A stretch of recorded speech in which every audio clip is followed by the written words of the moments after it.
Number 10. Nasty Boys. You might remember the original Villainous Marauders team, but do you remember Mr. Sinister's Nasty Boys? Don't worry if you have, because I will never let you forget. While both the Marauders and Nasty Boys teams are Villainous teams, I couldn't have an obscure mutant team list and not seize the opportunity to remind you all of the Nasty Boys. So here we are. I also just love this name for the team. I personally always read Mr. Sinister with like the most outlandish, flamboyant, yet manipulative pseudo-English accent. So for me, it's very fitting that he decided to name his team this.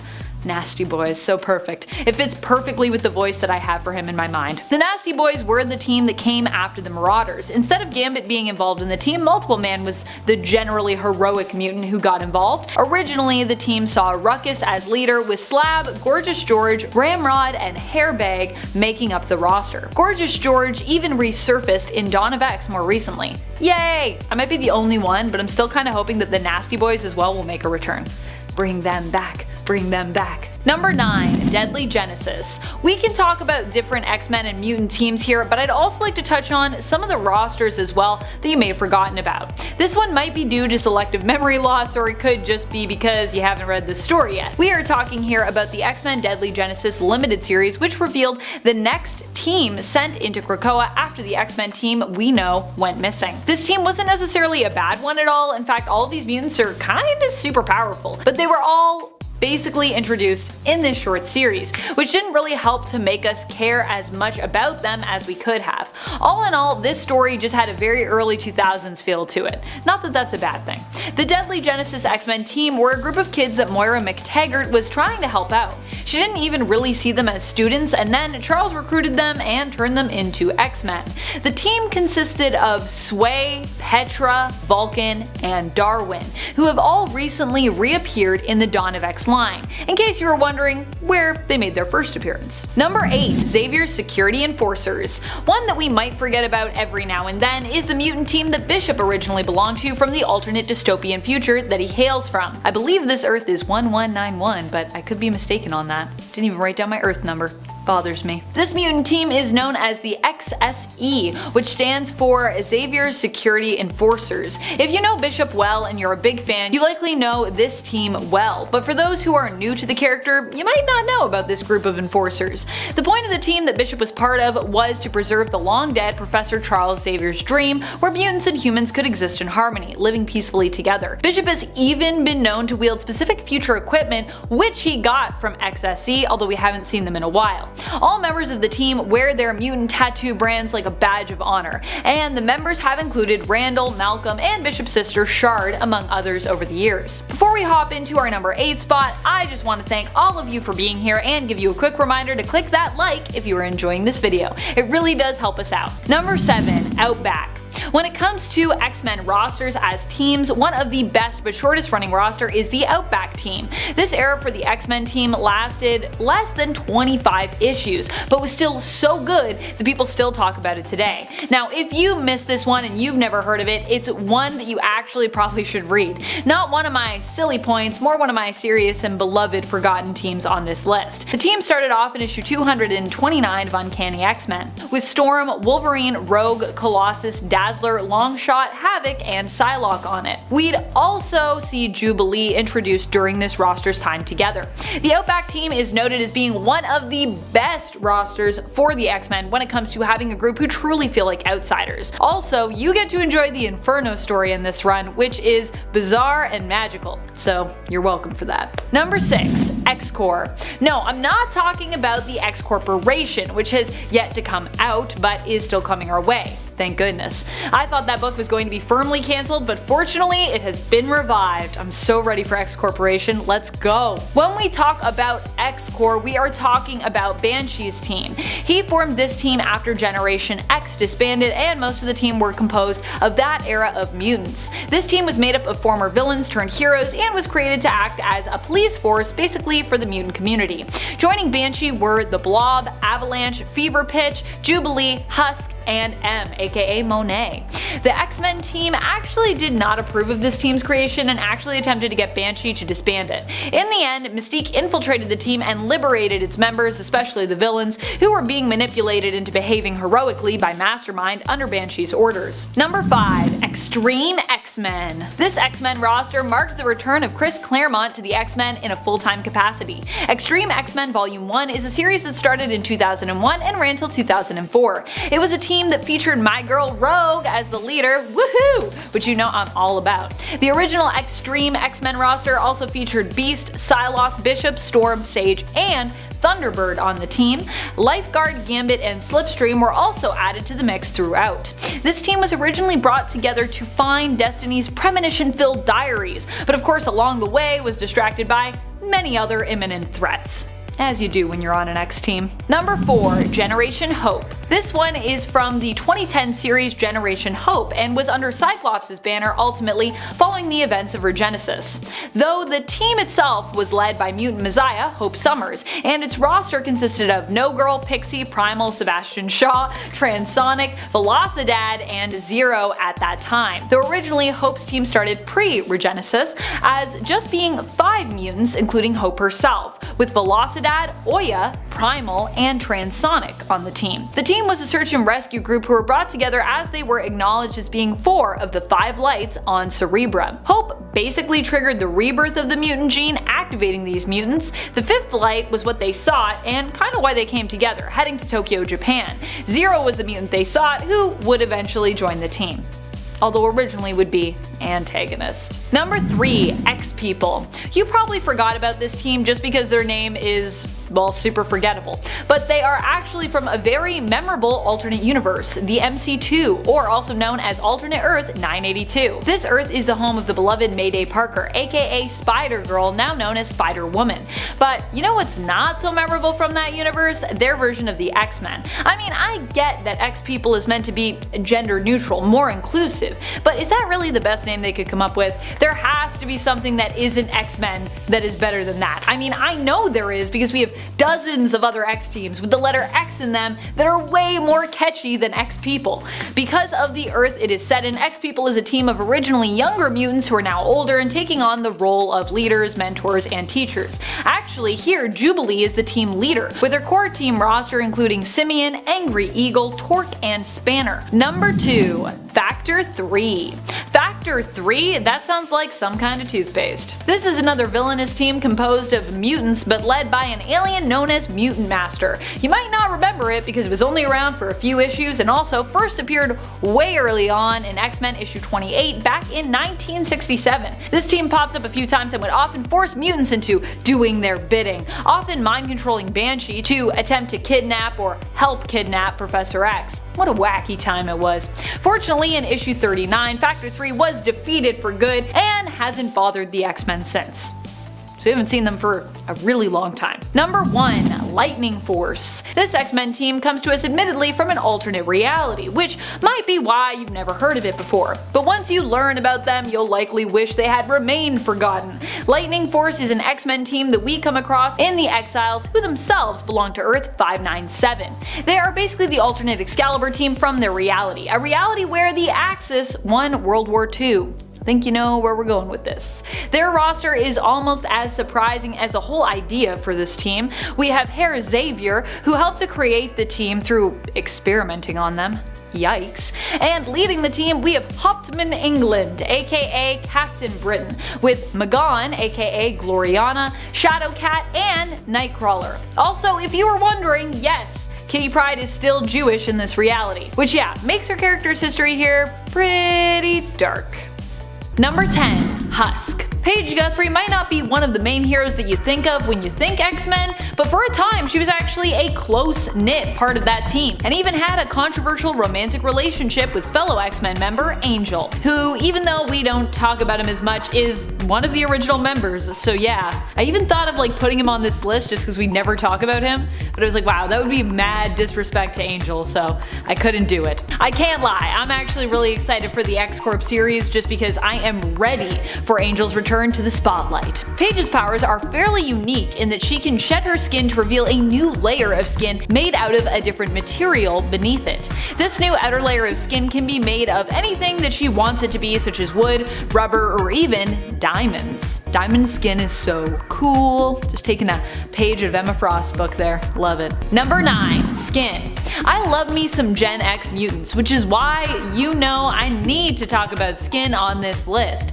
Skin is a mutant whose mutation is basically just a bunch of extra skin. In the comics, it actually took a while for Angelo to be able to embrace his abilities, as he basically resented his powers and being a mutant. However, as time went on, he came to accept them and even became quite good at utilizing his extra skin and using it as a cool power.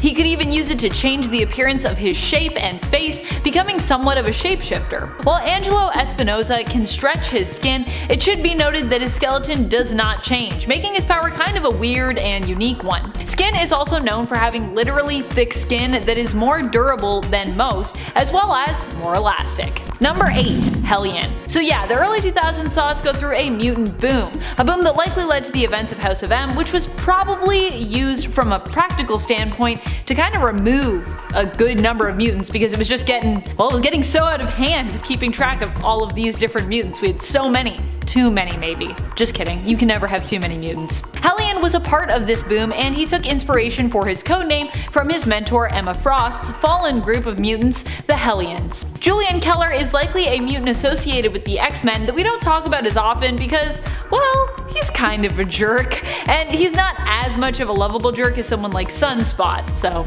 yeah. Julian possesses a unique version of telekinesis in that his powers are far more advanced and allow him to take control on a seemingly molecular level of different objects. They also come with a super cool color as well. Everything he does is like green with his powers. Unfortunately, when emotions get in the way of these powers, this level of telekinesis results in him sometimes combusting objects by accident or simply in anger. Hellion has made a return in Krakoa and has appeared in a few comics, but hasn't become a main member of any of the prominent teams featured there just yet. I personally think it'd be cool to see Hellion on the Hellions, but I don't know if he's like messed up enough to be on the Hellions. Number 7. Mercury. Mercury is another mutant to come from the bunch that Hellion was a part of. Julian was actually her first friend that she made when she arrived at the Xavier Institute. Mercury's, or Cecily Kincaid's, parents had sent their daughter there after her powers first manifested, ashamed that she was a mutant. Eventually, they would actually end up disowning her after they themselves were pulled into a mutant conflict. Mercury's powers allow her to turn her skin into liquid metal,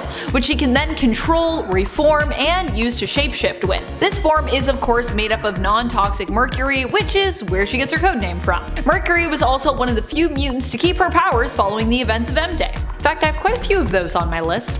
Not all of them, but a few of them. Number 6. Darwin. Darwin has some of the coolest abilities, and yet he isn't often easily recognized as being one of the main members of the X-Men, even though he's been a part of the team for quite some time in the comics. For a long time, he was actually stuck bonded to Vulcan, as he was part of one of the first teams of X-Men Xavier and Moira ever had. I don't know if we called that team the X-Men, but they're basically like another squad of X-Men in my mind, so. He was part of the first team sent in to rescue the X-Men from Krakoa, though we wouldn't find out about that team in terms of comic book history till many years after the events of the X-Men's printed fight against the mutant Living Island. Darwin's powers allow him to evolve as needed to ensure his survival. This basically makes him almost immortal, as he can evolve to resolve almost any life-threatening situation. Recently, in the current X-Men run in issue number 5, this is why Darwin was chosen to be one of the team members to be sent into the vault after Serafina, as it wasn't known how long the team sent in would be locked within that place where time moves more quickly in comparison to Earth. I feel like they also just came out recently, but I haven't read that issue yet, so no spoilers. Number 5. Trance. Trance is another mutant who is affiliated with the X-Men and even tried out to become an X-Men in training under Emma Frost, following the events of House of M. She was one of the lucky few, or unlucky few I guess depending on your perspective, to remain powered. Hope Abbott, or Trance, possesses the power to leave her physical body, becoming ghost-like in appearance on panel, but in reality she's just astral projecting. In other words, she's not as powerful as some other mutants who are able to astral project, as, you know, part of their larger set of powers, generally being telepathic or telekinetic in origin. But hey, not everyone can astral project, so I still think this is pretty cool. I also like when people don't have like crazy awesome powerful things and then you still have to see them like try to figure out, how do I use this in a way that's cool and, you know, good, so I can be on the same level. I think that's cooler to read, but that's just me. Number 4, Stacy X. Although Stacy X hasn't made a ton of appearances, she is a memorable character due to her, interesting and sensual abilities. Former abilities, I guess I should say. We don't really know if she has been returned to the status of a mutant, but we do know that she has joined the mutant nation of Krakoa now. So considering that when we last saw her, she was missing those abilities that she used to have in her former appearance, I assume that she has participated in the Crucible, was killed by the mutant formerly known as Apocalypse, and has been resurrected as her former self. But also, there are a lot of people in line to just be returned to us, and I'm sure there's a lot of people in line to participate in the Crucible to earn their powers back, so who knows? Who knows where she is in that long line. Also, Apocalypse is no longer on the island following the events of Ten of Swords, so there is that. I don't know who's running the Crucible now. Who is like the replacement Apocalypse. Stacy X was part of the X-Men for a brief period after being rescued by them from her place of work, which was attacked and destroyed by the Church of Humanity. Stacy X used her powers at her place of employment to help make clients who came through feel good and grant them sensations of pleasure. She can also use her pheromone powers in combat to make her opponents feel not so good, manipulating their bodily functions. She makes you feel sick. Blech. Number 3, Loa. Loa is one of the resurrected mutants to rejoin us on Krakoa, reborn again. While you may not know her as well as some of the others, she has a long and storied past with both the X-Men, her fellow mutants, good pals Rockslide and Match, and even with Namor. In fact, Namor was the one who came to save the day after she first discovered her powers. Loa's abilities allow her to pass through other matter and in so doing destroy it on a molecular level. She discovered she had these powers when her dad was attacked by a shark while they were surfing together, and she passed through it, destroying it. Namor would later come to her and her father's rescue before the situation could escalate, and it was later revealed that her grandmother was actually an old friend of Namor's. Since then, she also gained the ability to breathe underwater after being exposed to the Atlantean amulet. The amulet also allows Loa's physiology to adapt so that she can survive in the depths of the ocean easily. Number 2, Match. You might know the Pyros, but do you know Match? Match is Ben Hamill, one of the mutants to appear in the new X-Men series, but making his first appearance in New Mutants. His powers are pyrokinesis, hence his name. It basically gives him control over fire, which he himself can generate, and also helps to make him immune to fire attacks and heat. Match is now not as hot on the radar, but was for a time the leader of the X-Men adjacent team, the Paragon Squad. He also participated in a competition for a place on Emma Frost's X-Men team, and has attended both the Xavier Institute and the Jean Grey School for Higher Learning.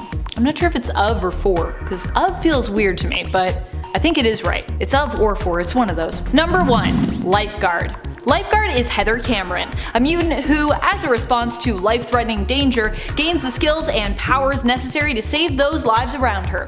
This power, or powers, not only works for her in regards to saving others, but also is a reactive power that applies to saving her own life, meaning she can get out of pretty much almost any kind of dangerous situation that she puts herself in. Before Lifeguard was her codename, it was actually her profession, as she worked as a lifeguard in Australia where she lived with her brother Davis. Eventually, it was also implied in the comics that she has unknown Shi'ar heritage. We've seen her resurface in Dawn of X, popping up in Krakoa at the Green Lagoon Bar, but it would also be super cool to see her play more of a prominent role at some point in the comics, as her powers are pretty neat and definitely super useful. But maybe too powerful? Maybe that's why we haven't seen her as much. Like Hope. Number 10, Lady Mastermind. Lady Mastermind, aka Reagan Wingard, recently popped back up in the giant-sized Nightcrawler comics and was welcomed into the mutant nation of Krakoa. Some, however, however, may not know or appreciate her mutant history and background. Just who is Lady Mastermind? Well, she's the daughter of Jason Wyngarde, aka the original villain known as Mastermind. Her powers take after her father's, allowing her to create realistic illusions projected into her target's minds. While she also has an even lesser known suspected half-sister, Reagan's powers are often depicted as being the more powerful between the two, with it even being said that her abilities are even more stronger than her father's. Additionally, she is also fairly skilled in hand-to-hand combat, a skill set her father actually very much lacked. He was hilarious in a fight. He's like a rag doll.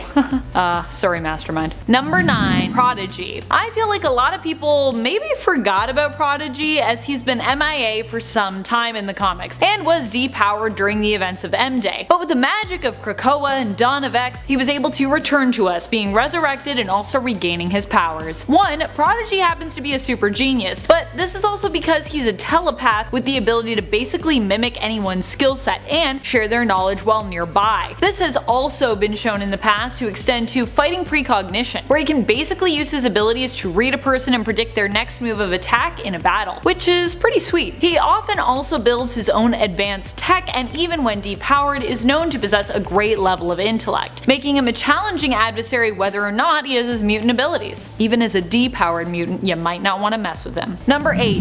Gentle. Gentle is a mutant with the abilities of super strength. I know, very hilarious considering his name. He can grant himself immediate muscle mass that basically allows him to change size and increase his strength when needed. It is yet unknown just how strong Gentle can make himself, and he is also known for being someone who could potentially even take on the Hulk, although he is more of a pacifist, hence his name. Gentle's real name is Nezno Abidemi. I hope I'm saying that right. Nezno Abidemi. I'm sorry if I'm saying it wrong. It's a hard one to say. He was raised in Wakanda, but always felt like an outsider because his father was Russian. When his mutant abilities surfaced, it was actually Aurora Monroe Storm, who was queen at the time in Wakanda, who encouraged him to be sent to the Xavier Institute so he could learn how to better control his powers. His vibranium tattoos are also meant to help him to control those powers. Also, vibranium tattoos are super cool, but I think they're also super painful to get, so maybe don't get them. You can't, because it's not a real substance, but still. Number 7. Egg. Fabio Medina might not seem like a powerful mutant based on his ability, but since his rise to the supremely important mutant group known as the Five on Krakoa, he can be considered one of the most important and powerful mutants around. When he combines his powers with that of the Five, he has control over life and death. Originally, the bouncy gold balls that he shot forth from his chest were believed to be nothing special, but it was later revealed that these balls were actually infertile eggs, which could be used in the process of resurrecting new mutants. Number 6. Tempest. Eva Bell is another member of the Five. She has actually appeared in less issues than Egg, if you can believe it, despite the fact that she has a pretty neat power set, and it's been neat since the beginning, which allows her to time travel. Tempest, as she used to be known, was able to control the passage of time in a specific pocket of space. She could also slow time in a current space that she also inhabited, either slowing time around her or creating time bubbles to manipulate time in that bubble, where she could speed it up or slow it down. The only challenge for her has been losing control of her powers, which can cause them to behave unpredictably. Still, controlling time is a pretty impressive and powerful ability to have. Number 5. Empath. Manuel de la Rocha made his first appearance in the original New Mutant series, where he was part of Emma Frost's team known as the Hellions. He's recently reappeared in the newest Hellion series from 2020 and proves just how powerful, but also how sadistic he can be. Empath's power is, you guessed it, empathy, and he can use this power to not only sense others' emotions, but also to control them, in effect manipulating others into doing whatever he wishes them to do. His influence can be subtle, such that someone might not even realize they're being manipulated by him, or it can be more forceful, turning his victims into complete husks of their former selves and bending them fully to his will. Number 4. Orphan Maker and Nanny. Orphan Maker still remains a relatively mysterious character, though is also one who still proves to be a force to be reckoned with in combat. Orphan Maker is also known as Peter and was part of a plot of Mr. Sinister's originally. However, when Mr. Sinister decided that Peter could not be controlled, he decided to eliminate him. Nanny, an insane cyborg, however, saved him, believing it was her responsibility to look after orphan mutant children and protect them. Although I will say she's got a weird way of going about it. While insane, Nanny was also once a scientist and remains quite intelligent. She actually outfitted Orphan Maker with weapons and a powerful suit to help her in her task. While it's still unclear as to what Orphan Maker's true mutant powers are, and while he seems to still have the mind of a child, probably due to Nanny's manipulation, addition, his suit and weapons make him a formidable foe in combat, and he often uses pixie dust in battle to help Nanny influence and control the minds of their opponents, as she herself is a telepath, but a weak one, so she needs a little bit of help. Needs a little bit of pixie dust. Even during a fight with Cyclops, Scott's optic blasts were unable to harm Orphan Maker while he was in his armor, with Scott's blast simply reflecting off the armor, causing more harm than help, really. Number 3.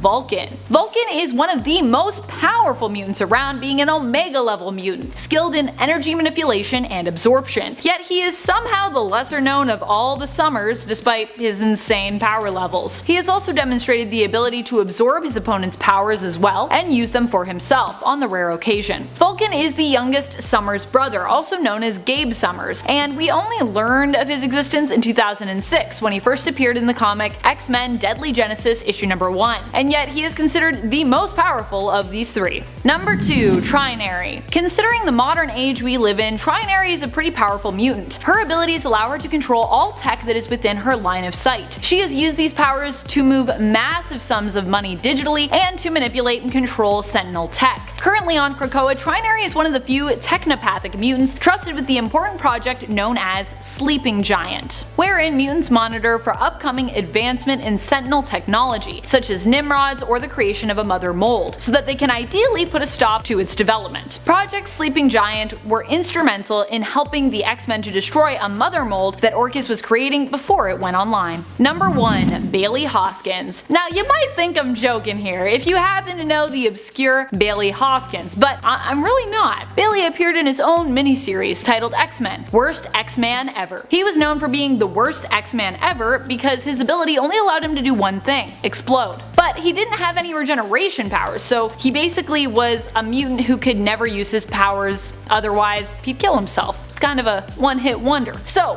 how is that powerful? Well, it's also implied in the series that when he does choose to sacrifice himself and blow up the villain of the story, that he makes it possible for Earth 616 to come into existence. So without him, we wouldn't have the main Marvel continuity that we know and love today, potentially. If saving the entire continuity from becoming a dystopian future isn't powerful, then I don't know what is. Number 10. Karma. Karma is a mutant with very specific powers, so it should surprise no one that she is part of the New Mutants team. I actually love the New Mutants for this reason. A lot of their members tend to be forgotten and yet are super powerful when their abilities are properly utilized. Xian Koiman possesses limited telepathic abilities, but can have a strong sense of sort of psychic projection. Karma can emit a wave of energy that disables her target's consciousness, allowing her to take over control of their body, experiencing what they experience as though she were actually in their body, sensing what they taste, hear, smell, see, and feel. Those she controls will awaken unaware, afterwards experiencing this possession as if they had just been in a dream and basically had been sleepwalking. She can also do this on a mass scale, possessing multiple people, though she must overcome many challenges in order to fluidly control multiple people at once.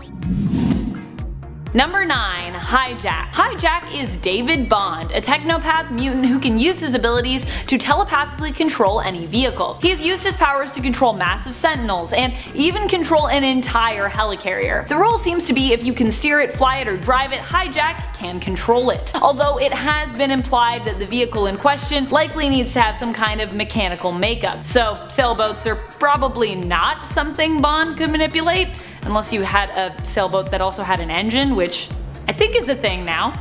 I don't think all sailboats are just sails. Still, in a world where we are surrounded by tech and tons of engine-powered vehicles, David Bond's abilities are pretty powerful. Alas, he has only appeared in less than 50 issues of comics. Someone tell me, where is David Bond now? Where is he on Krakoa? Is he there? I want to see him.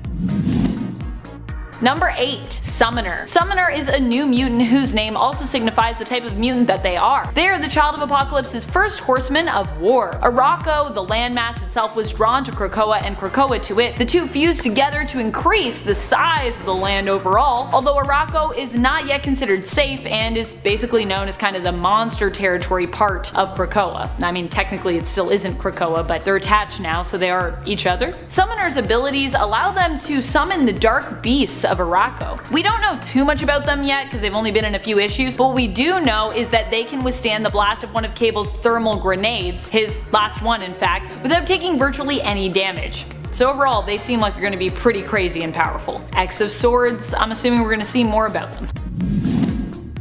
Number 7. Dust. Dust is Soraya Kadir. She was enslaved as a child but freed by the X-Men. Originally, she did not want to reveal herself to the mutants and hid herself by turning into scattered sand. When Jean Grey sensed her presence and encouraged Soraya to reveal and introduce herself, she did so by referring to herself as Turab, which is Arabic for dust. She can turn herself into dust and manipulate her body to move at high speeds, causing her to become a deadly sandstorm to her enemies. As sand particles, she can also enter the bodies of other people, causing internal damage.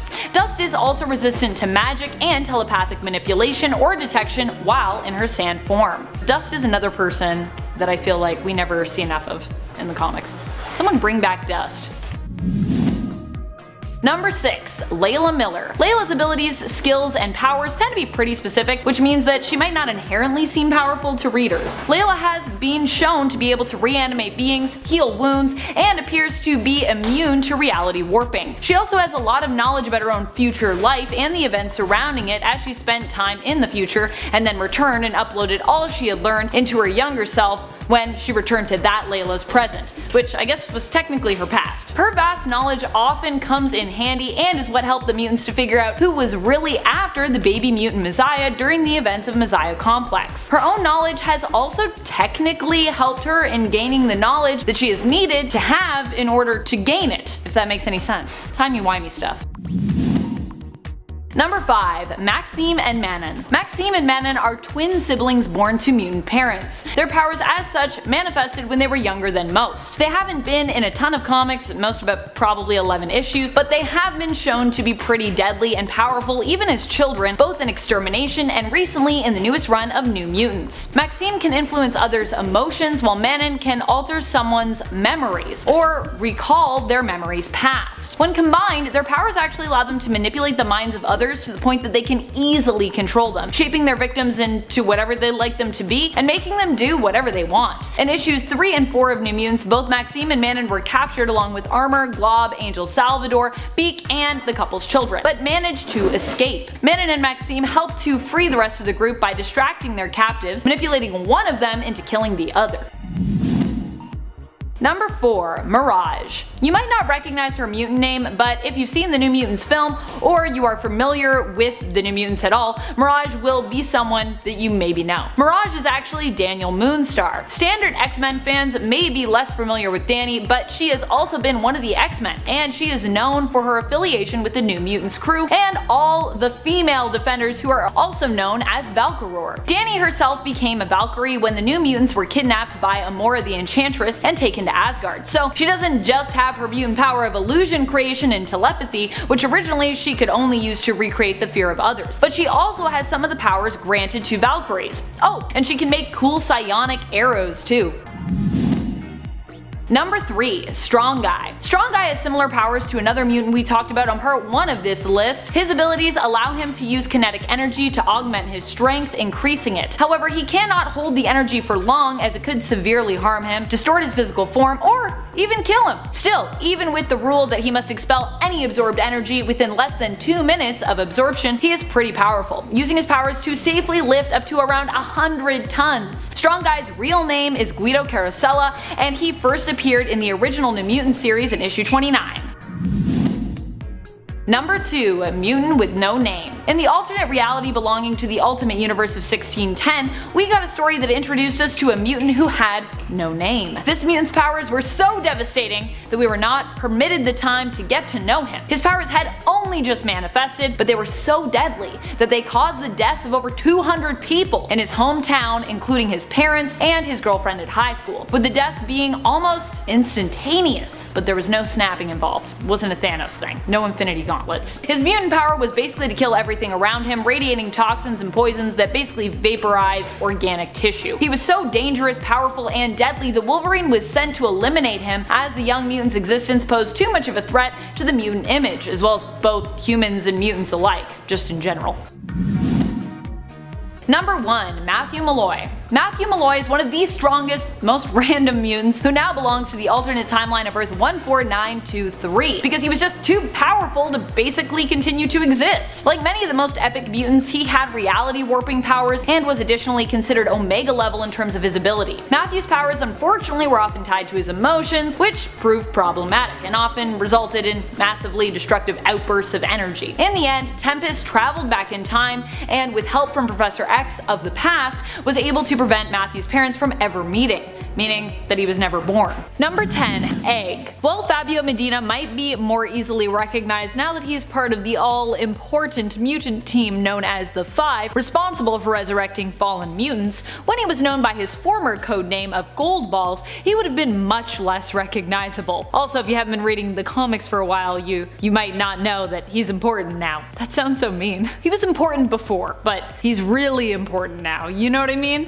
Fabio's power allows him to produce and shoot, well, gold balls from his body, each one firing off with a poink sound. However, since his time as Gold Balls, it was more recently revealed during the dawn of X that the balls he was producing were in actuality unfertile eggs. With this revelation, he took up the name Egg and became part of the 5 most important mutants on the island nation of Krakoa. As with this newly understood power, he could create eggs which could then be made fertile and used to regrow and resurrect fallen mutants. So if you haven't heard of Egg or Gold Balls, he's a member you'll likely be more interested in knowing now. And before we move on to our next spot, just a quick reminder, if you love mutants as much as I love mutants, and I love them a lot, be sure you show that love by giving this video a thumbs up. Number 9. Hepzibah. Despite not being a mutant, Hepzibah became a member of the mainly mutant team of the X-Men after leaving the Starjammers. Initially, she was Corsair's lover, but after being forced to part ways with the Starjammers, she would end up on Earth and join the X-Men team. Hepzibah's abilities come from her own skill set and from her alien physiology. Hepzibah is a Mephistoid, the member of an anthropomorphic skunk-like alien race. After the loss of Corsair, Hepzibah would end up becoming closer to fellow X-Men member Warpath, and would even become his lover as well in the comics. It's fine, Corsair was dead at the time. While Hepzibah was a member of the X-Men and even was recruited for a time to be on X-Force, she eventually would return to the Starjammers once her lover, Corsair, also Cyclops' Havoc's and Vulcan's father, had returned from the dead. Number 8.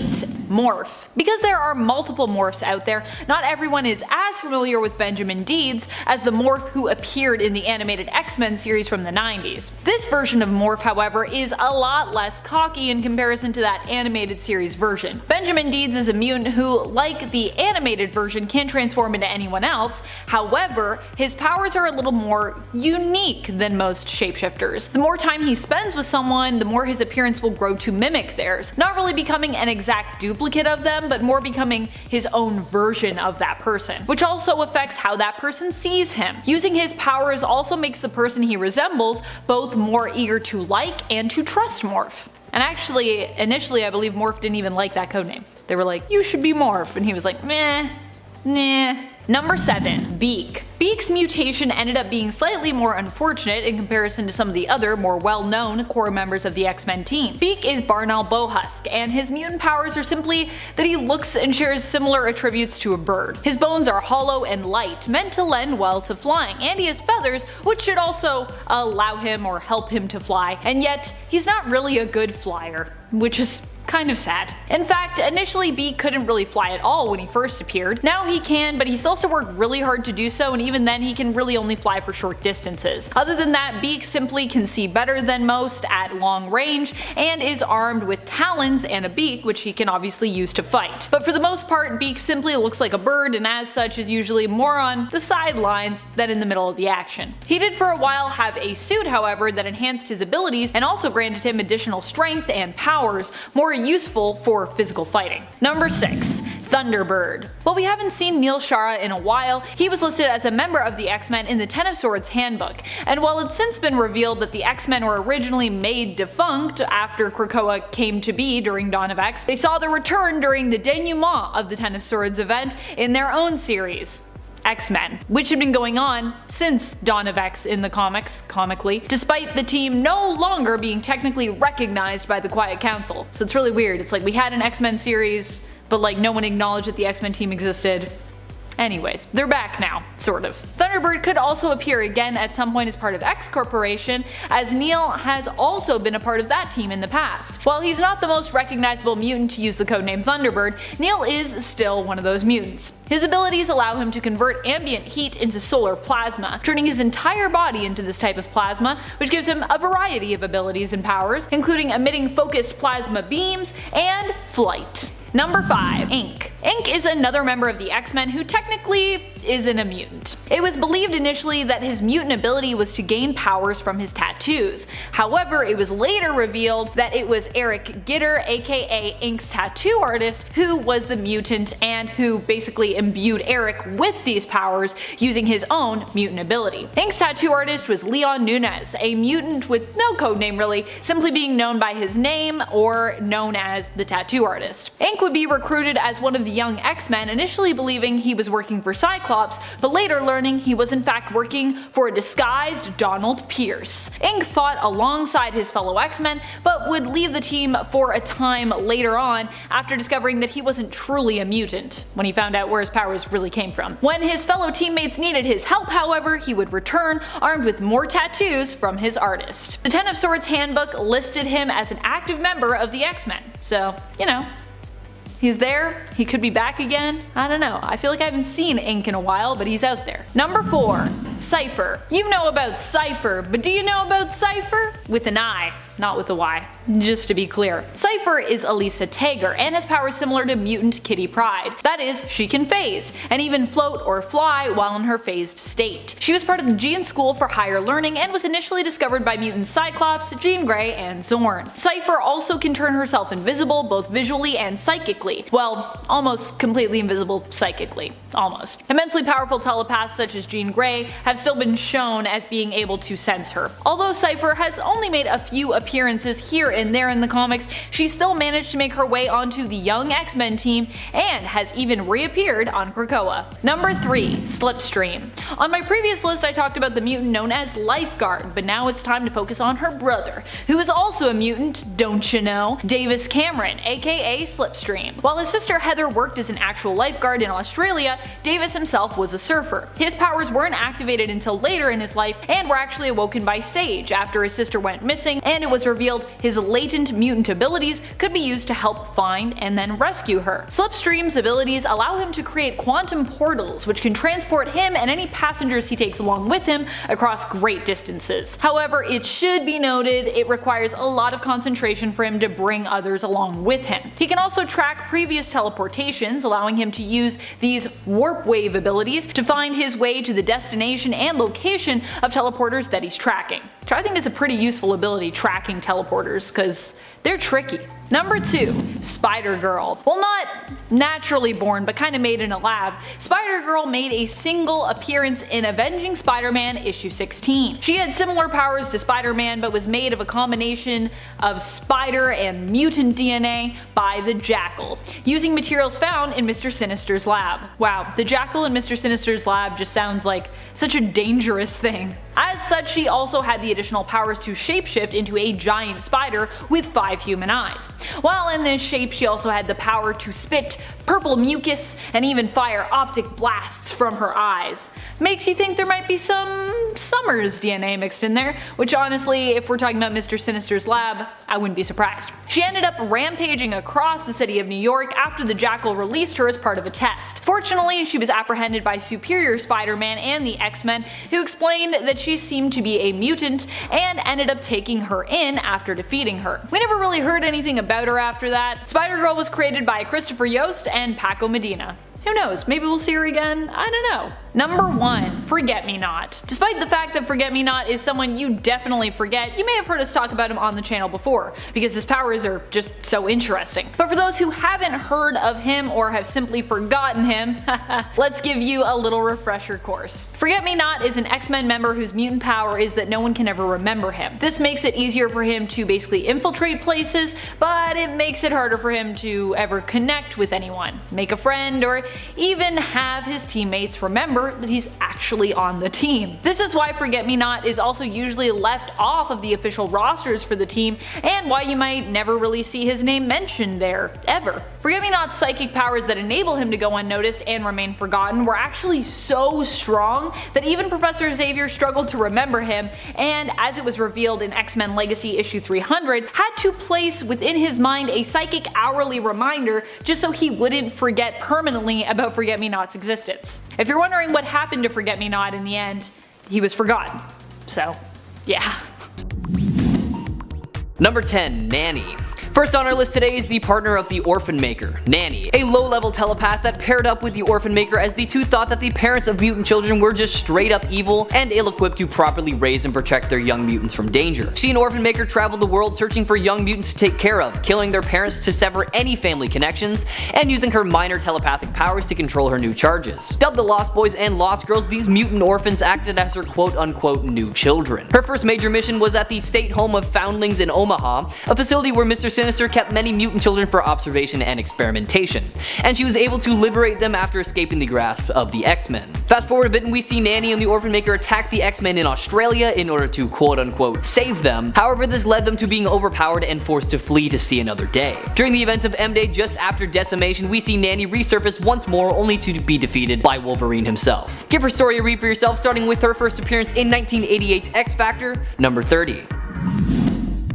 Number 9. Tusk. Not a whole lot is known about the early life of this Inhuman, and honestly not knowing how he turned out to be like this makes him just that little bit more terrifying. Tusk has the ability to grow in power and in size into this monstrous form, as well as the power to produce smaller versions of himself that can act independently thanks to a psychic link. Tusk served Apocalypse as one of the original recruits of the Riders of the Storm, which lasted for quite some time until Strife overpowered Apocalypse and the Riders served under him. Fast forward just a tad and we see the Dark Riders return when a lot of the mutant population began dying thanks to the effects of the Terrigen Mist. They went on a bit of a killing spree, getting rid of any mutant healer, believing that their powers were a violation of the natural order, and the reasoning behind that was that mutants had had their chance at survival, and that delaying their extinction was not the way to go about it. This caught the attention of Magneto and his X-Men, and the team set out to take down the Riders, succeeding after Magneto overpowered them and finished them off for good with some good old explosives. Check out Tusk's story starting with 1991's X-Factor number 65. Number 8. Bulwark. Oswald Boglin was another X-Men villain that we don't know a whole lot about, especially when it comes to their backstory, but I mean hey, that's not the worst thing, it lets us speculate, and I for one love that. Bulwark had the ability to expand his muscle mass to unknown proportions, increasing his strength, durability, and resistance. He also wore these red leather bands all across his face and body, and it's assumed that this was done as a means of self-restraint to gauge the safe limit of his powers, as they would start to get a little bit tighter the bigger that he got. He was recruited by Emplit to join their team and torment Generation X, and that's honestly exactly what they did. The Hellions were successful in capturing the young mutants, but M had telepathically called for help, and it was answered by X-Men Bishop. M then took out all her frustrations on Bulwark, punching him through the school's biosphere, and then flying right after him. As he was about to attack M back, his muscles started to wither away, and knowing that he was defeated, he fled so that he could fight another day. Like many villains, Bulwark did not get a happy ending, as he was eventually captured by the revamped Weapon X program and was unfortunately killed. Give his story a read starting with 1996's Generation X, number 12. Number 7. Spore. Andrew Graves developed his unique mutation at a pretty young age. Now what was that mutation, you ask? Well, for starters, he had a very animal-like appearance, kinda like Bigfoot, but that's not all, because his real ability was that he was able to control people's moods and actions through pheromones. Growing up with an abusive father who forced his mother to kill herself, Andrew grew up with an intense hatred for humans, and began using his powers to make others turn on each other and kill each other. He eventually adopted the name Spore and became a member of the Acolytes, and as a member of the team, countless civilians and innocent people lost their lives. For a time, he was a prisoner of Excalibur as Dr. Rory Campbell wanted to cure Spore, but during the treatment, Rory's latent hatred of mutants got the better of him, and Spore manipulated Rory into an aggressive attack on him, which gave him the opportunity to escape. Sadly, though, this escape wasn't permanent, as he eventually made his way back onto the island and was killed during a Sentinel attack. It was revealed later that Spore's motives for killing were a lot darker and sadder than we originally thought, though. Spore just hated himself as much as other humans, and in his mind felt that killing humans was very wrong and that he therefore deserved to be killed himself. Check him out for yourself, starting with 1993's Uncanny X-Men, number 300. Number 6. Barrage. Another one of the original recruits of the Dark Riders of the Storm on this list today. If you're not familiar with Barrage, he had the ability to transform his forearms into organic weapons capable of collecting ambient energy, and then firing it into powerful explosive blasts. Barrage served as an agent of Apocalypse and seemed to follow him no matter what the task was given, as he was a part of the attack on X-Factor's ship and the attack on the Inhuman city on the moon. Alongside the other members of the Dark Riders, Barrage switched sides and served under Strife after he was able to best Apocalypse, and they defended Strife's moon base from the X-Men and mortally wounded the unfit Apocalypse in combat. After Strife's death, the Riders traveled the world challenging any and all mutants, killing Mesmero and even their own Synapse in the process, as they were too weak to even be considered worthy of living. Barrage was one of the few members of the Riders to survive the massacre by Wolverine because he actually wasn't a part of the team at the time. Honestly, lucky him. Fast forward a bit and the Dark Riders, including Barrage, embarked on a journey to kill mutant healers after a Terrigen mist cloud was spread throughout the world, endangering mutant kind, believing that the event was to be a test of strength so that only the strongest would survive. When they attacked the healer Shen Zorn, they were caught off guard by his display of ultimate power, which unfortunately cost Barrage his life. Check him out starting with 1991's X-Factor, number 65. Number 5. Whiteout. Now I'm really starting to sense a pattern here because extremely little is known about Whiteout and her past. A lot of it is just, assuming and speculation. We do know what her power is though. Whiteout possesses the superhuman ability to project a flash of blinding white light from her body. This light renders her opponents blind for approximately 1 minute, and for some unknown reason her power only affects victims that she chooses, and not everyone within the range, meaning it can be used very tactically. So like I said before, a lot of her past life is speculated, but it's assumed that she has resided in the Savage Land for some time, and it was there that she was recruited by the mutant Zaladane to join her forces of the Savage Land mutants. In her only known mission for Zaladane, Whiteout and the other Savage Land mutants attacked the X-Men in Chile while they were looking for Polaris. The X-Men defeated the Savage Land mutates pretty easily in this battle, and Whiteout presumably just fled. Check out more of her for yourself, starting with her first appearance in 1989's Uncanny X-Men number 249.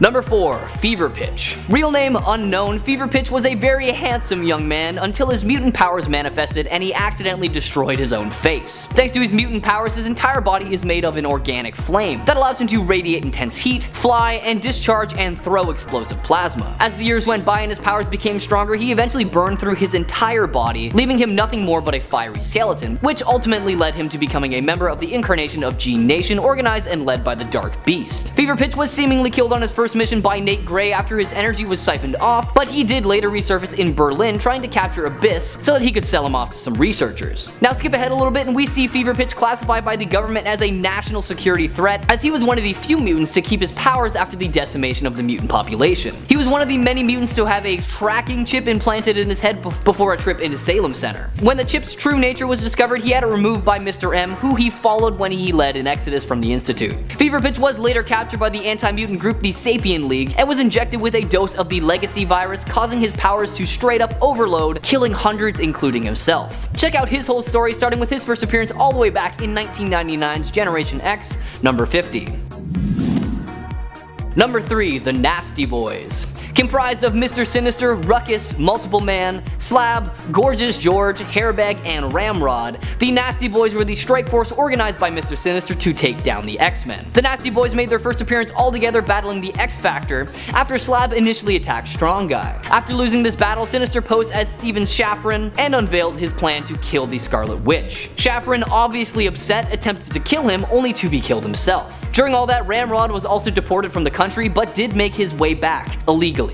Needless to say, this is a very busy group. The team was later regrouped by Sinister and they hunted Malice, who was trying to kill Polaris so that they couldn't remerge, and they didn't stop this hunt until Malice was apparently destroyed by Polaris herself and Havoc. A while later, the team decided to reform during the final days of mutant kind after X-Man's return that ended in the death of most of the X-Men. Now it was revealed to be a bait set up by the upstarts to lure out the remaining X-Men, which they were not aware of, and they were all promptly killed by the upstarts. Check out these nasty, nasty boys for yourself, starting with 1992's X-Factor, number 75.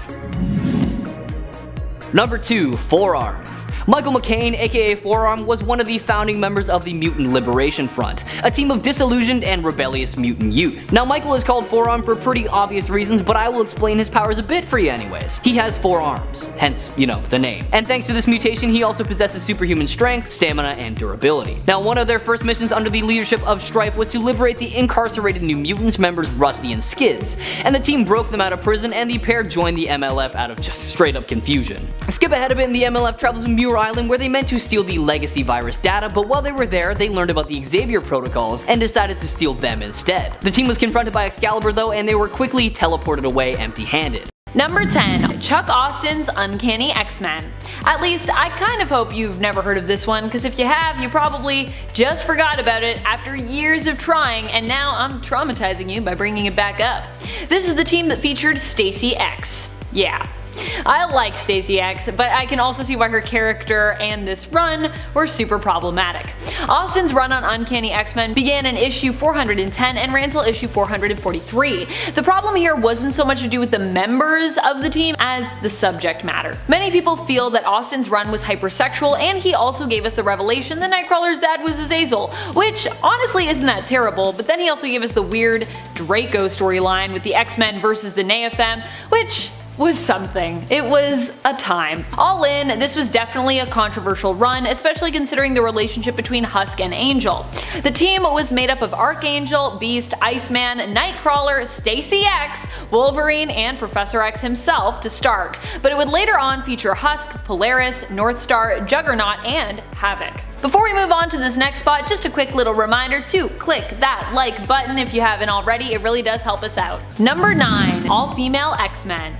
Oddly enough, this book didn't do as hot as expected, despite the fact that it was an awesome powerhouse team composed of all ladies. This team was first introduced in 2013's X-Men series in issue number 1, as one of the main X-Men teams, and the series was part of the Marvel Now event. The team featured Kitty Pryde, Rogue, Rachel Summers, Jubilee, and Psylocke, with Storm as the leader. This team was the first in the history of the X-Men to be an all-female team with its own book. So while it was not a commercial success, it's still an important part of X-Men history to be noted for sure. Number 8. Children of the Atom. You might not have heard of this one because it isn't even out yet, but this is one of the new teams and books that we had expected to see earlier this year, but due to the global pandemic was delayed and is now delayed again. Originally it was moved to January of 2021, but now we aren't expected to see it till April of 2021.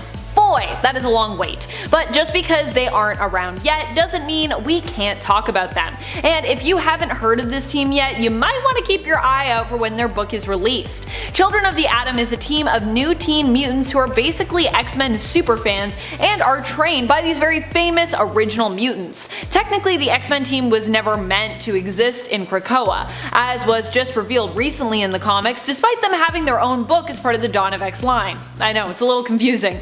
So it'll be interesting to see how the Children of the Atom, who are being advertised as kind of X-Men sidekicks, fit in exactly.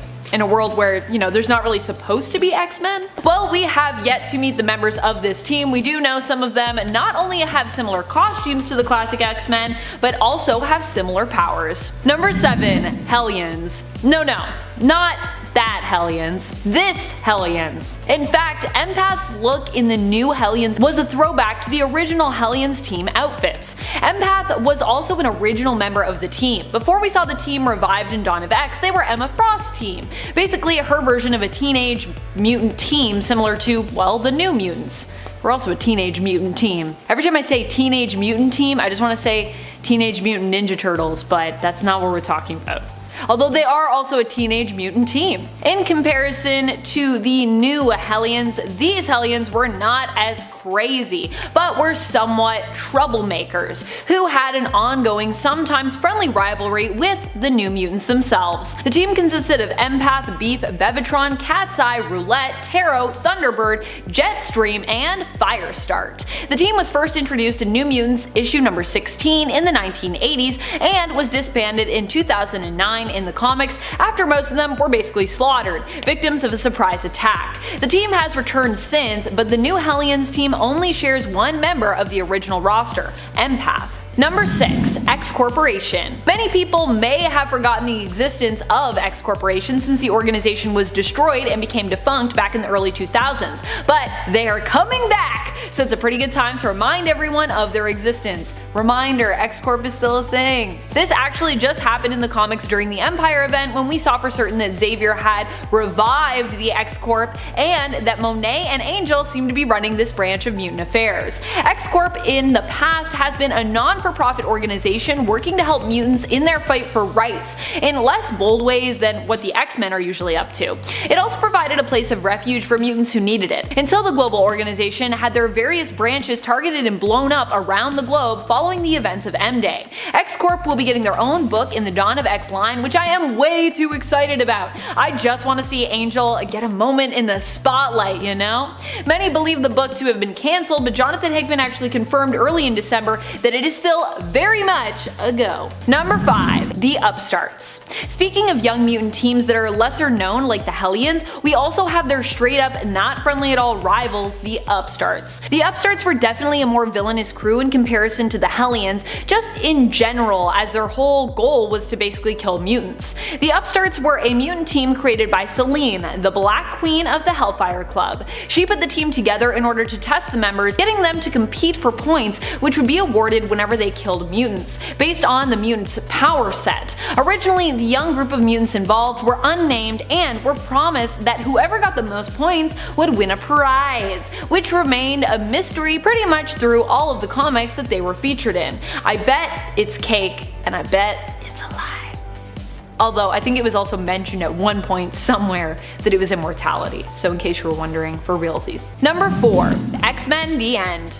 In this series we saw a bunch of teams kind of come together, ending in one big one, and Chris Claremont's The End. I like this X-Men team as well because although she died pretty early on in terms of her appearance here, we also get a shout out at least to Dust. And Dust is such an underrated X-Men in my opinion. This comic also introduces us to the future daughter of Bishop and Deathbird, Aaliyah Bishop. The final X-Men team features Kitty Pryde, Wolfsbane, Karma, North Star, Dust, Martha Johansson aka No Girl, the Cuckoos, Cyclops, and a subgroup known as the Heavy Hitters, which features Wither, Frenzy, Polaris, Juggernaut, and Kid Colossus. Number 3. Battle of the Atom Future X-Men. While everyone might focus on the Battle of the Atom Future Brotherhood team, as Raze has a tendency to steal the show, plus my girl Zorn Jean and also featuring Molly Hayes, people tend to forget about the awesomeness that was the Future X-Men team. The real X-Men team.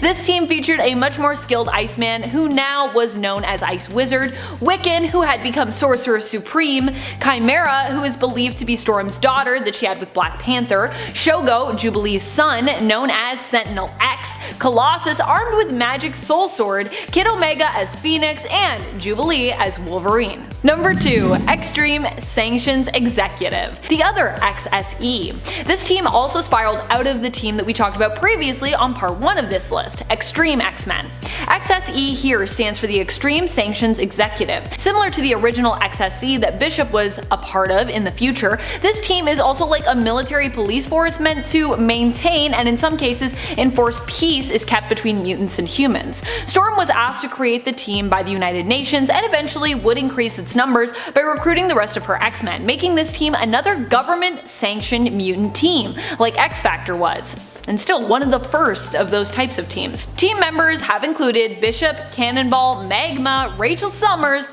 is on every team, I love it, Psylocke, Rogue, Sage, Wolverine, X-23, and Gambit. Number 1. X-Animals. If you're an intense X-Men fan, you may be familiar with Mojo's X-Babies, but are you familiar with his other attempts at recreating or recasting Marvel's 616 X-Men after they were believed dead? One such team that attempted to step in was the X-Animals. This was a team of, well, animals, who each took on the role of a different mutant member of the X-Men.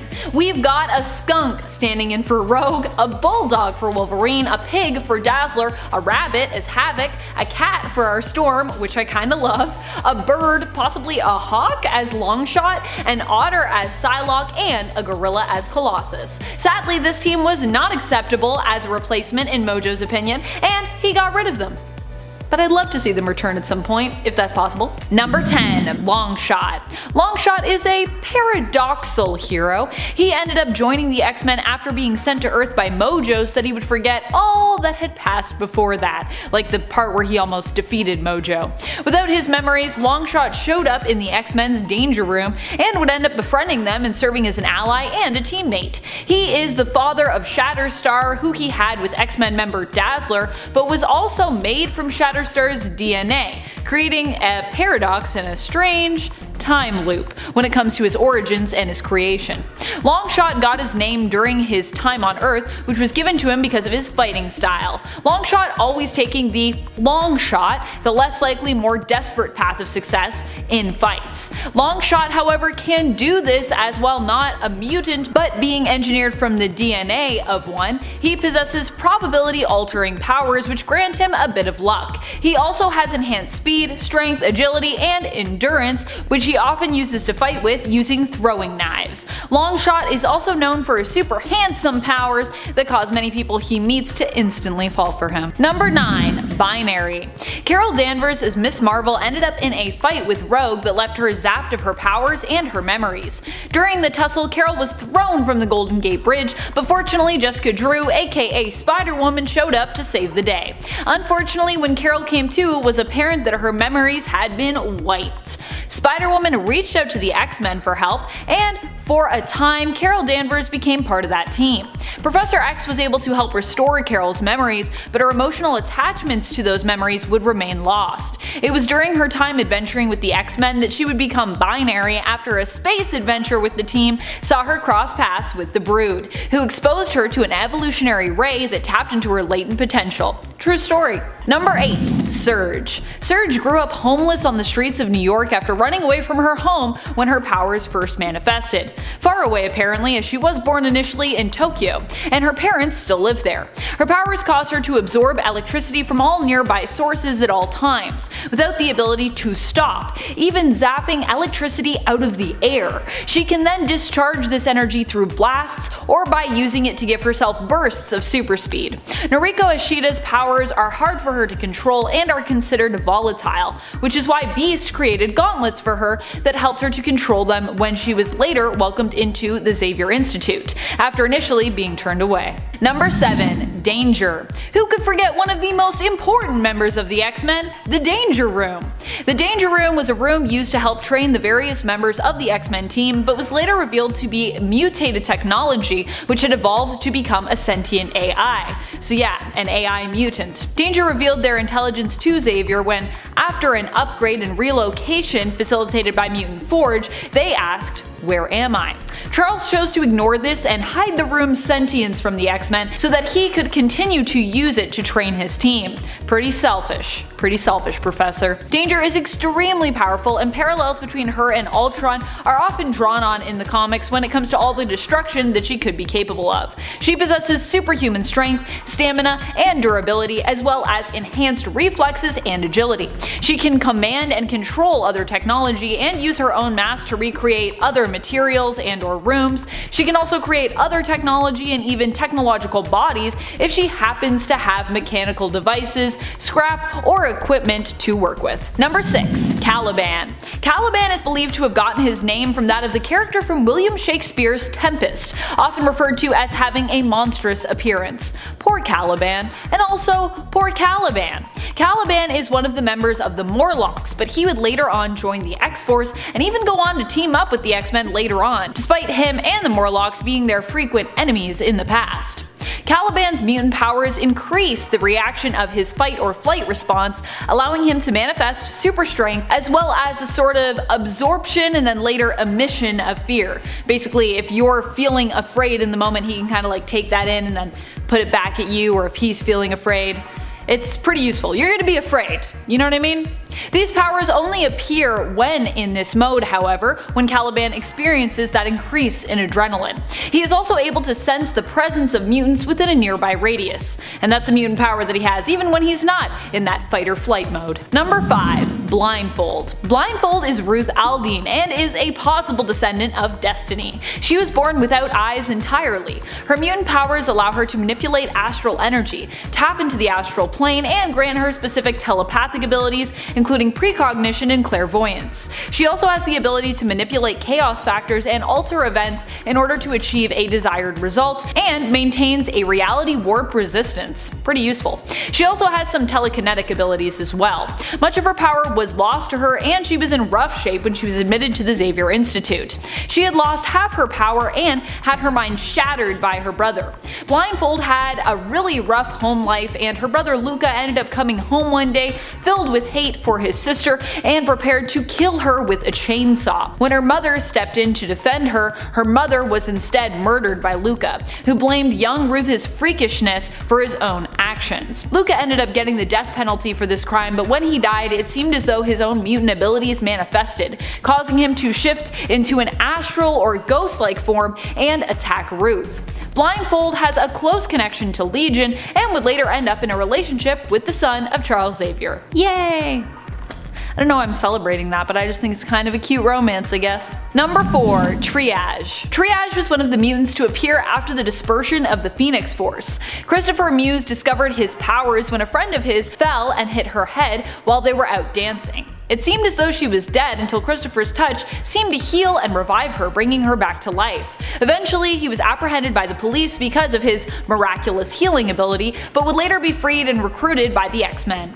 He was one of the mutants who was captured and later killed by one using the X-gene cure after he refused to use his healing powers to help them. Triage seems to have had eternal youth and immortality as a result of his powers, in addition to being able to heal others and even reanimate the dead. Fortunately, since his death, he is one of the mutants that we have seen return by the Five on Krakoa, with him being spotted in the comics at Krakoan hotspot, the Green Lagoon. Number 3. Darkwind.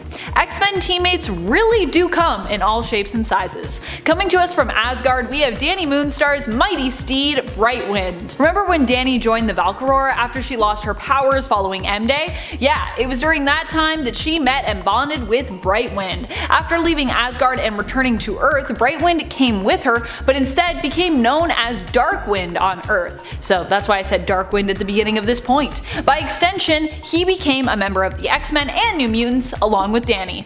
Cute. Number 2. Ariel. Ariel is an alien from the planet known as the Coconut Grove. Her mutant power is persuasion, but due to her alien physiology, she can also teleport. Ariel herself is also related to another Ariel who visited Earth and inspired the character of the same name from William Shakespeare's play, The Tempest. There's a lot of Tempest references in my list today. Ariel, the one we're focusing on with this point, not her ancestor, also ended up on Earth after being sent there on a mission to collect samples from the mutants of Earth for her people to study. They themselves had reached an evolutionary standstill as such and were curious about the Earth mutants and their evolutionary process. It was during her time on Earth that she would meet up with and join the Fallen Angels, and later on in San Francisco would end up meeting the X-Men team and joining them for a time. Number 1. Sunpyre. You know Sunfire, but do you know Sunpyre? Sunpyre was Shiro Yoshida's younger sister, Leu. She also had powers and an attitude similar to her brothers, and first appeared in Uncanny X-Men issue 392 in 2001. For those unfamiliar with Sunfire's or Sunpyre's abilities, both siblings possess the mutant ability of solar flare, which allows them to absorb solar radiation and convert it into superheated plasma.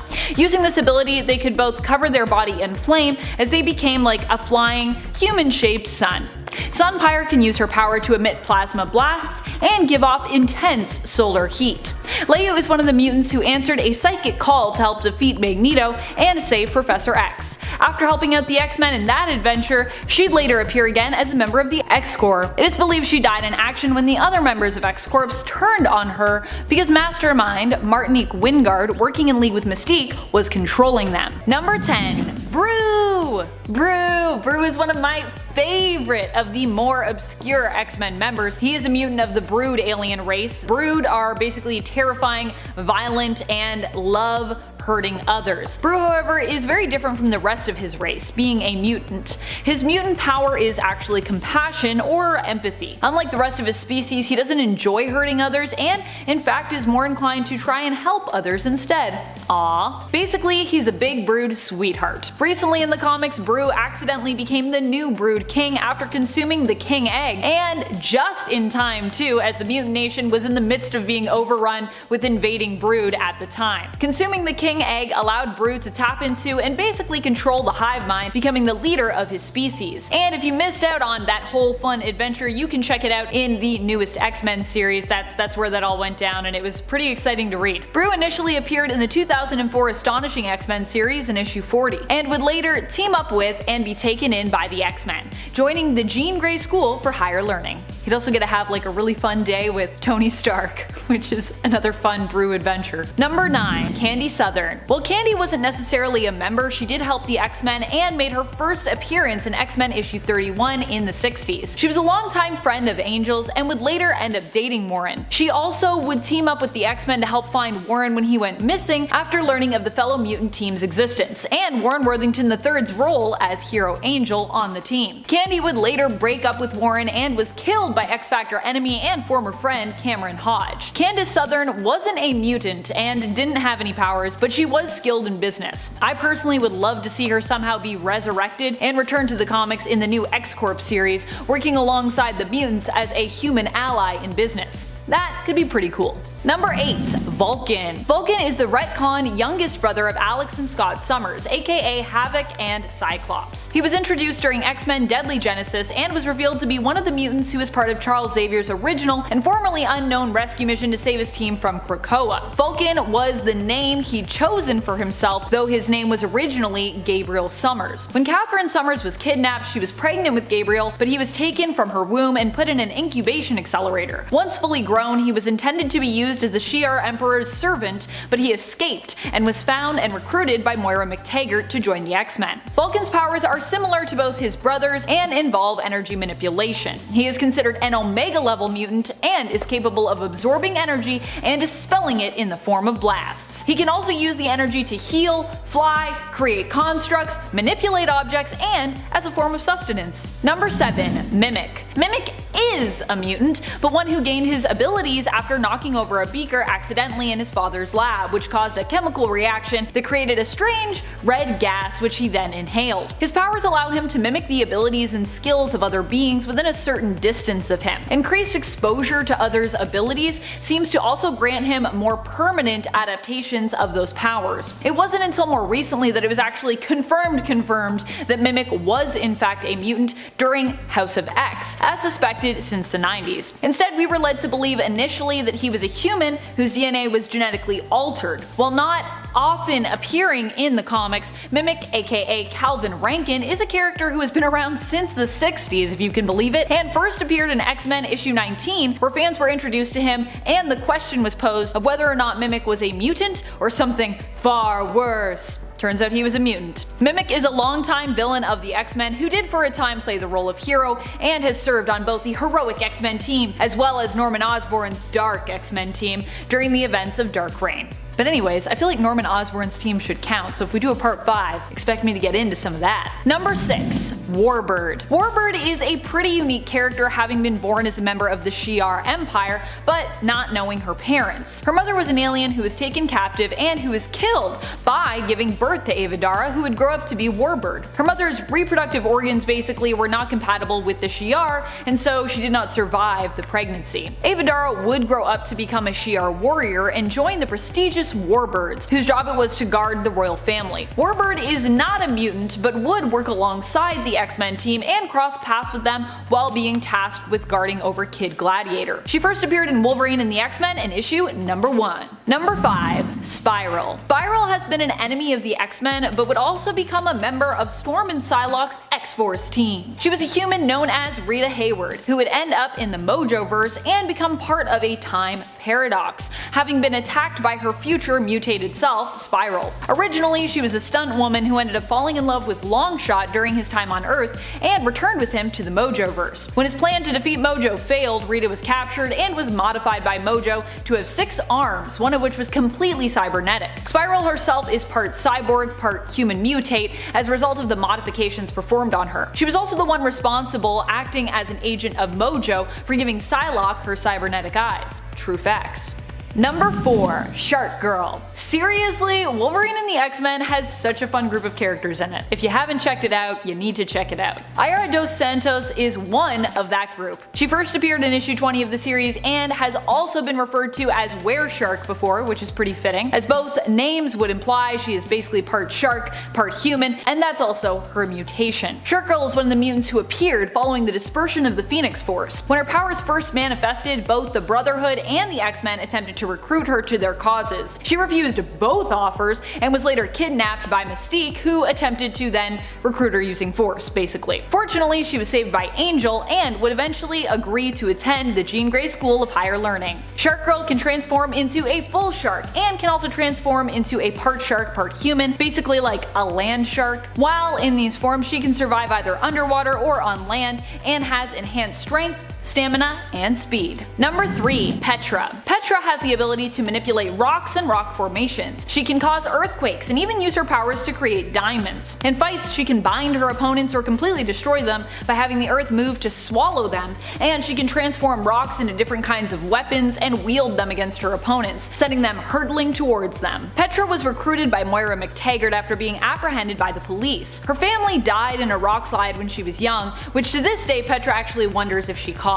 Following that, she was moved into the foster care system, but after her adoptive father attempted to assault her, she used her powers to escape him and became a runaway. She discovered her ability to turn coal into diamonds, and she would later exchange these diamonds for a place to sleep, but eventually this kind of drew suspicion, and she was later tracked down and then taken in by the police. Fortunately, Moira arranged for her to be released, and then of course offered her a place as part of her team. Number 2. Adam X. We are going back to the crazy Summers family tree for this one. Adam X is the half-brother of Cyclops, Havoc, and Vulcan. His mother is Catherine Summers, but his father was the emperor of the Shi'ar Empire, Emperor Deken Naramani. Adam X first came on the scene in the 90s, and to hear his story, you'd easily be able to peg him as a 90s character. Trust. He was abducted when he was just a baby from the genetic lab in which he was created by Jonath, who became his adoptive father and raised him. Growing up, his mutant powers would manifest, which allowed him to basically set others' blood on fire, burning them from the inside out, which already sounds like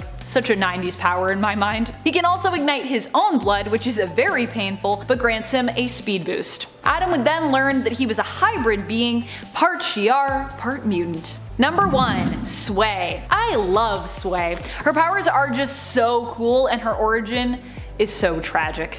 I feel so bad for Sway, but I'm also like, these powers are awesome. I love the way that they're phrased. I love the way that they're used. It's neat. Sway's powers manifested when she was just a teenager. While visiting New York City in preparation for college, Suzanne's parents and herself ended up in the wrong place at the wrong time, and they were gunned down during an attack that was basically part of a gang war. While Suzanne's parents were killed in the attack, she miraculously survived due to the manifestation of her powers, which allowed her to manipulate the flow of time. She had instinctively stopped the bullets that would have hit her in midair, but she didn't have the experience or the understanding yet required to save her parents. Sway's powers allow her to control and manipulate time in her nearby vicinity. She can also rewind the temporal memory of a location, allowing her to basically review past events. It was using her powers that she was able to track down her parents' killers and report them to the police, helping them to apprehend those criminals. And revealing her abilities to the officers, she was basically put in contact with Moira McTaggart, and then of course ended up joining up with the X-Men. And that's also how Petra, Sway, and Vulcan all know each other. In case you read any of the new stuff and been like, who are these ladies? If you missed Deadly Genesis.